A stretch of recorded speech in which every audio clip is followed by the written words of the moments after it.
Chapter 14. Sometimes I told Gloria the story Miss Franny Block had just told me, or I imitated Otis tapping his pointy-toed boots and playing for all the animals, and that always made her laugh. And sometimes I made up a story and Gloria Dump would listen to it all the way through from beginning to end.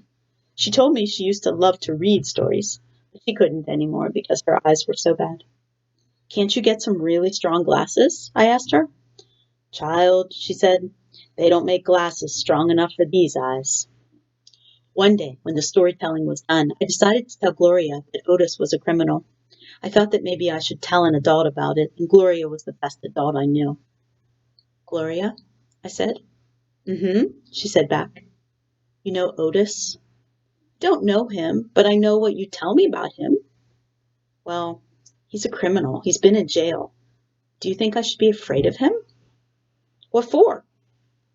"I don't know, for doing bad things, I guess, for being in jail." "Child," said Gloria, "let me show you something." She got up out of her chair real slow and took hold of my arm.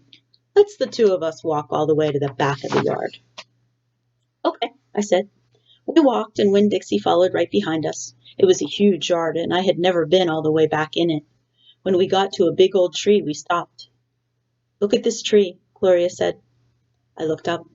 There were bottles hanging from just about every branch.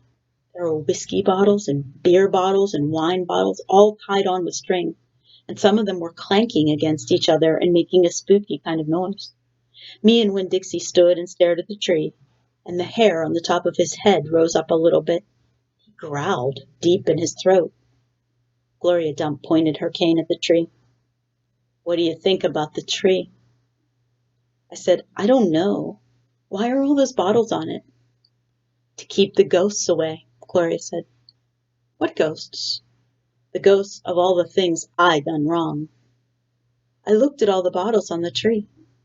"You did that many things wrong?" I asked her. "Mm-hmm," said Gloria. "More than that." "But you're the nicest person I know," I told her. "Don't mean I haven't done bad things," she said. "There's whiskey bottles on there," I told her, "and beer bottles." "Child," said Gloria Dump, "I know that. I'm the one who put 'em there. I'm the one that drank what was in 'em." "My mama drank," I whispered. "I know it," Gloria Dump said. "The preacher says that sometimes she couldn't stop drinking." "Mm-hmm," said Gloria again. "That's the way it is for some folks. We get started and we can't get stopped." "Are you one of those people?" "Yes, ma'am, I am. But these days I don't drink nothing stronger than coffee." "Did the whiskey and beer and wine, did they make you do the bad things that are ghosts now?" "Some of them," said Gloria Dump. "Some of them I would have done anyway, with alcohol or without it, before I learned." "Learned what?" "Learned what is the most important thing." "What's that?" I asked her. "It's different for everyone," she said. "You find out on your own. But in the meantime, you gotta remember, you can't always judge people by the things they done. You gotta judge them by what they're doing now.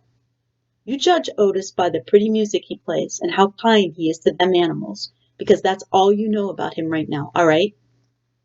"Yes, ma'am," I said. "And them Dewberry boys, you try not to judge them too harsh either, all right?" "All right," I said. "All right, then," said Gloria Dump. She turned and started walking away, when Dixie nudged me with his wet nose and wagged his tail. When he saw I wasn't going, he trotted after Gloria. I stayed where I was and studied the tree. I wondered if my mama, wherever she was, had a tree full of bottles. And I wondered if I was a ghost to her, the way she sometimes seemed like a ghost.